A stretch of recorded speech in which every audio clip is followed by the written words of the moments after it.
وہاں میں نے کہہ دیا تھا، لوگوں نے اسے سنا میری کڑوی بات کو، اور اگر میں اس ہولیے میں اگر حق اور سچ کی بات نہیں کروں تو مجھے یہ ہولیہ بدل دینا چاہیے، مجھے پھر یہ ہولیہ ہی بدل دینا چاہیے۔ مجھے اگر آپ نے مائک دے دیا اور ممبر دے دیا ہے تو میرے اوپر تو پھر ذمہ داریاں ہیں نا، اور جو اس طرح کی باتوں سے خفا ہو جاتے ہیں وہ قسم کھا لیں کہ آئندہ ہمیں نہیں پڑھوائیں گے، جو ایسا سوچتے ہیں۔ لیکن عزیزوں، مسکینوں سے پیار۔ جملہ ہدیہ کروں گا آپ کو اور آپ کی سماعت میں میرے ساتھ ہیں۔ مالک اشتر رضوان اللہ تعالی علیہ، حضرت مالک اشتر نخعی، مولا علی کی لشکر کے، مولا علی کی سپاہ کے، مولا علی کی army chief of army staff, مولا علی کی آرمی کے چیف، وہ خاندانی پیسے والے اور زمیندار صحابی رسول تھے۔ بات سنی شیعہ میں اختلاف ہے کہ وہ کیونکہ صحابی ہونے کے لیے بالغ ہونا ضروری ہے، یہ ہمارے سنی بھائیوں کا قاعدہ ہے، تو وہ سرکار دو جہاں کی زندگی میں بالغ نہیں ہوئے تھے، اس لیے انہیں صحابی نہیں مانتے، مگر انہیں صحابیوں کے بعد جو سب سے بڑا درجہ ہے اس میں مانتے ہیں۔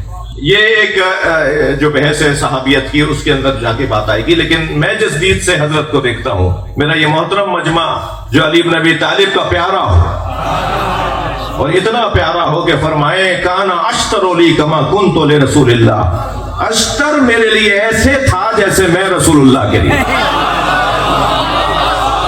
اتنا بڑا انسان حضرت مالک اشتر کے جنازے پہ نماز جنازہ مولا نے خود پڑھایا مالک اشتر کا۔ جب انہیں مصر کا گورنر بنا کے بھیجا تو رستے میں انہیں شہد کی شربت میں زہر دے دیا گیا، اور وہ ایک رستے کے اندر، ایک گاؤں کے اندر ہی شہید ہو گئے۔ پھر ان کا جنازہ پھر دوبارہ کوفہ آیا، اور پھر حضرت نے ان کی نماز جنازہ پڑھائی، اور نماز جنازہ کے بعد خطاب فرمایا، اور پورے اس وقت کے مسلمانوں سے خطاب کرتے ہوئے مالک اشتر کے بارے میں یہ جملہ فرمایا تھا۔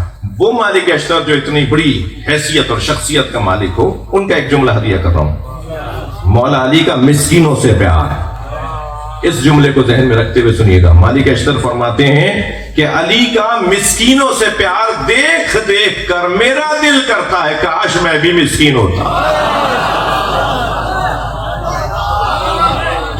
جو پیار علی کا مسکینوں سے ہے، میں تو مسکین ہوتا تو اتنا پیار ملتا۔ ویسے کبھی کسی اور موقع پہ اس شخصیت کے بارے میں بات ہو، اشتر اسے کہتے ہیں کہ جس کی پیشانی پہ زخم لگا ہوا ہو اور تلوار کی کاٹ کا نشان اتنا گہرا ہو گیا ہو کہ وہ جاتا نہ ہو، یعنی دور سے وہ کاٹ کا نشان نظر آتا ہو، اس کو کہتے ہیں اشتر۔ تو ایک جنگ میں ان کو زخم لگا تھا جس کی وجہ سے ان کا لقب اشتر پڑا تھا۔ کون ہے جی اشتر؟ آ رہا ہے وہ جو جنگ میں زخمی ہوا تھا جی۔ پشت پر زخم کھانے والے اور ہیں، سینے پہ اور چہرے پہ زخم کھانے والے اور ہیں۔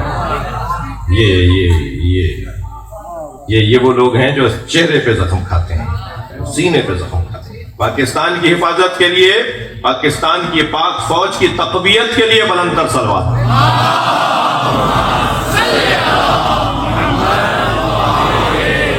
لگا دیجئے ایک دفعہ نعرہ پاکستان، بلند صلوات پڑھیں۔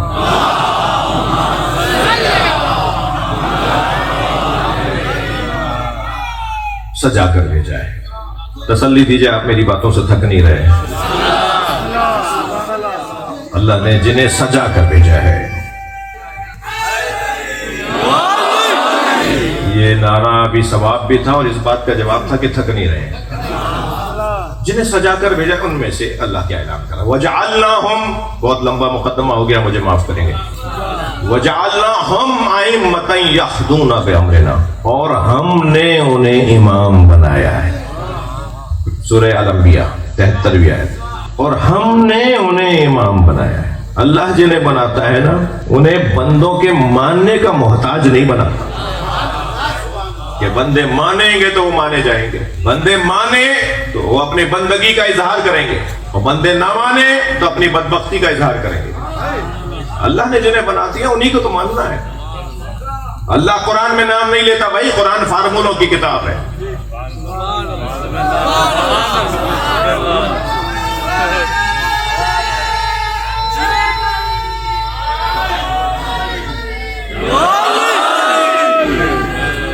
بارش شروع ہوئی ہے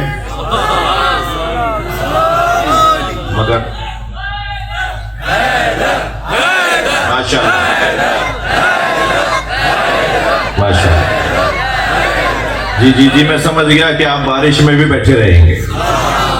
میں بات آگے بڑھا رہا ہوں، اور بات یہ ہے کہ اللہ جنہیں بنا کر بھیجتا ہے وہ پھر بندوں کے بنانے کے تو ویسے ہی محتاج نہیں ہوتے ہیں. بندے انہیں کیا بنائیں گے؟ جنہیں اللہ نے بنا دیا انہیں کیا، ان کو کون اتار سکتا ہے؟ اور بندے انہیں نہیں مانے تو ان کی صحت پہ کیا اثر پڑے گا؟ وہ پھٹے بوریے پہ بھی بیٹھے ہوں گے تو وہ اللہ کے بنائے ہوئے ہیں جی. وہ کسی تخت پہ نہ بھی بیٹھے ہوں، وہ جہاں بیٹھیں گے وہیں بادشاہی ہوگی.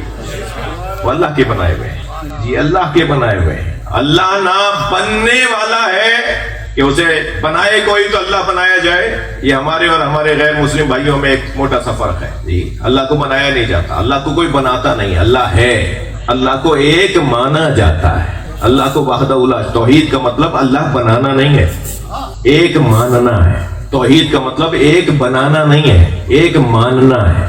وہ ایک ہے، یہ ماننا ہے جی. اللہ ہے پر قرآن میں آیتیں نہیں ہیں، اللہ ایک ہے پر آیتیں ہیں.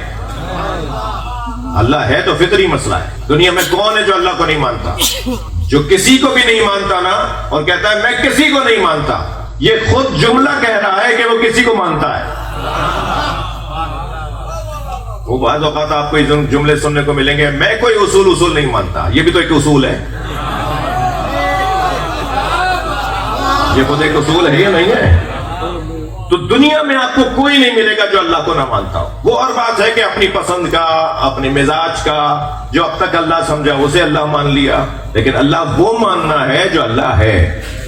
یا میں اور لفظوں کو بہتر کرتا ہوں، وہ اللہ ماننا ہے جو مصطفیٰ نے بتایا ہے. قل هو اللہ احد، اے میرے حبیب تم کہہ دو وہ اللہ احد ہے. یا اللہ تو نے خود کیوں نہیں کہہ دیا؟ سورہ هو اللہ احد سے شروع کیوں نہیں ہوا؟ قل سے کیوں شروع ہوا؟ اس لیے کہ اللہ چاہتا ہے وہ اللہ مانو جو میرا مصطفیٰ بتائے. بتانے والا اتنا اچھا ٹیچر ہے، بتانے والا اتنا اچھا معلم ہے کہ جب وہ بتائے گا تو وہی بتائے گا جو ہے. لہذا معلم اول فارابی اور معلم ثانی ارسطو نہیں ہے. معلم اول سرکار دو جہاں ہے اور معلم ثانی علی بن ابی طالب ہے. یہ نبی اور علی بتائیں گے کہ اللہ کیسے مانا جائے گا. ایسا ہی ہے. تو اس نے انہیں بنایا ہے. وَجَعَلْنَهُمْ أَئِمَّةً، امام بنایا ہے. يَهْدُونَ بِأَمْرِنَا، ان کا کام یہ ہے کہ وہ ہمارے امر کی ہدایت کرتے ہیں. وَأَوْحَيْنَا إِلَيْهِمْ فِعْلَ الْخَيْرَاتِ، اور ہم نے ان پر وحی کی ہے نیک کاموں کی. وَإِقَامُ الصَّلَاةِ، اور نماز قائم کرنے کی وحی ہم نے کی ہے. وَإِيتَاءُ الزَّكَاةِ، اور زکوٰۃ ادا کرنے کی وحی ہم نے کی ہے. ممکن ہے کوئی کہے کہ صاحب وحی تو صرف انبیاء پر آتی ہے، قرآن ائمہ پر وحی کی بات کر رہا ہے. وہ جو قرآن میں وحی اللہ پر آتی ہے اسی قرآن میں ہے کہ ائمہ پر وحی آتی ہے. اس کا مطلب یہ ہے کہ وحی کی پھر دو قسمیں بنے گی. ایک وحی قرآنی جو صرف سرکار پر آئی اور ان کے علاوہ کسی اور پر نہیں آتی، اور ایک وحی غیر قرآنی، وحی بیانی. قرآن کیسے سمجھاؤ گے؟ قرآن کے بیان کی وحی، اللہ کی مشیت کی وحی. شب قدر میں جو فرشتے نازل ہوتے ہیں، امر لے کر آتے ہیں، وہ وحی ہے یا نہیں؟ مگر وہ وحی قرآنی نہیں ہے. قرآن صرف سرکار پر آیا اور سرکار کی رحلت پر قرآن ختم ہو گیا، مگر وحی نہیں بند ہوئی، وحی منقطع نہیں ہوئی. وحی یعنی اللہ کا پیغام، اللہ کی مشیت، اللہ کا امر، وہ آتا رہے گا. مگر قرآن نہیں، قرآن ختم ہو گیا، قرآن مکمل ہو گیا، قرآن تمام ہو گیا. شب قدر میں حتیٰ مطلع الفجر، جو صبح فجر تک، یعنی طلوع فجر تک جو وحی اور فرشتے نازل ہوتے رہتے ہیں. تنزل الملائکۃ والروح، یہ جو ملائکہ نازل ہوتے ہیں، یہ جو روح نازل ہوتی ہے، یہ بھی تو وحی ہے نا جی. وَأَوْحَيْنَا إِلَى النَّحْلِ، اور ہم نے شہد کی مکھی پر وحی کی. یہ کون سی وحی ہے بھائی؟ قرآنی وحی ہے. معذاللہ، یہ جو قرآن کہہ رہا ہے ہم نے شہد کی مکھی پہ وحی کی. وَأَوْحَيْنَا إِلَى أُمِّ مُوسَىٰ، اور ہم نے موسیٰ کے اوپر جو وحی کی، تو یہ کون سی قرآن کی وحی ہے؟ تو وہی تو ہے وہ. تو پھر قرآن مجید میں خود وحی کی. وَأَوْحَيْنَا إِلَيْهِمْ فِعْلَ الْخَيْرَاتِ، جو ابھی میں آیت پڑھ رہا ہوں، یہ بھی تو آیت پڑھ رہا ہوں نا میں. یہ کون سی وحی ہے کہ جو پھر اللہ ائمہ پر نازل کرتا ہے؟ یہ وحی قرآنی نہیں ہے، قرآن نہیں ہے یہ. اگر آپ سے کوئی کہنا کہ صاحب شیعہ حضرات کہتے ہیں کہ ان کے ائمہ پر وحی نازل ہوتی ہے لہذا وہ قرآن کے مکمل ہونے کے قائل نہیں ہے، یہ تہمت ہے، یہ جھوٹ ہے، یہ الزام ہے، یہ نافہمی ہے، یہ بدنیتی ہے، یہ نیتوں کی خرابی ہے، یہ خون کی خرابی ہے. الزام لگا رہے ہو. تمہیں خود پتا ہے کہ وحی کی کتنی قسمیں. یہ جو بعض حضرات ایسی باتیں کرتے ہیں اپنے مائکوں پر اپنی کتابوں میں, انہیں خود پتا ہے کہ وحی کی قسمیں صرف وحی قرآنی نہیں ہوتی. یہ میں نے آپ کے سامنے کچھ آیتیں پڑھی ہیں, یہ آیتیں ہیں نا بھائی, ابھی آپ کے ساتھ سب کے پاس موبائل موجود ہے, میں دوبارہ پڑھ دیتا ہوں, آپ گوگل پہ سرچ کیجئے, قرآن کی آیت ہے یہ. اور ہم نے ان پر وہی کس بات کی, فعل الخیرات, نیک کاموں کی وہی ہم کرتے ہیں ان کے اوپر. اور ہم نے اوحینا, ہم نے کی وہی, الیہم فعل الخیرات واقام الصلاۃ وایتاء الزکات وکانوا لنا عابدین. یہ جو آخری حصہ ہے نا, مجھے کچھ دیر آپ کے ساتھ رہنا ہے اس آیت میں.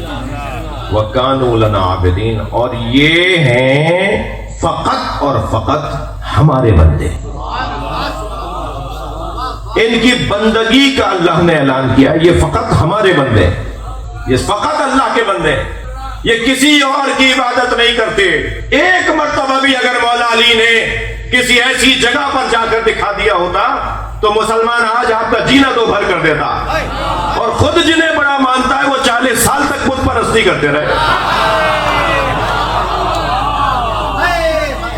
اس گھرانے میں 14 نے کبھی کسی بت کے آگے اپنے سر کو نہیں جھکایا. ہر قبیلے کا, ناراض نہیں ہوئیے گا, ہر قبیلے کا ایک بت تھا. میں طالب علم ہوں, دعویٰ کرنا میری عادت نہیں ہے, مگر میں یہاں دعویٰ کر رہا ہوں, ہر قبیلے کا ایک بت تھا. اوپن چیلنج ہے, کوئی بنی ہاشم کا بت دکھائے. بنی ہاشم کا, نبی کے خاندان کا کوئی بت نہیں تھا. یہ کسی کے آگے اپنا سر نہیں جھکاتے تھے, یہ کسی صنم کے آگے جا کے نہیں جھکتے تھے. یہ اس وقت میں بھی موحد تھے جب شریعت نہیں آئی تھی.